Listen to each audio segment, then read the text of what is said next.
Jim, it'd do you good to see the sort of enthusiasm that the Crown people stir up. You know what does me good? To see a line of those white faces walking over the brow of the hill as does coming in. For your mama. How flattering. You know what I mean. Come on, kid.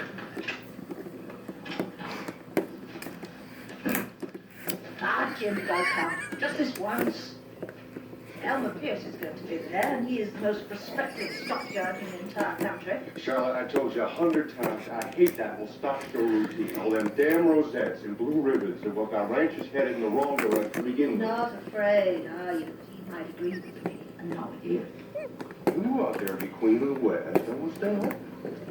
I said, are you scared? I can't get it out. If I get Elmer that's Pierce so to come out to beautiful. Bedford, will you listen to what he's got to say? If the dog sang, sure. Hang on, Jimmy, hang on. Okay.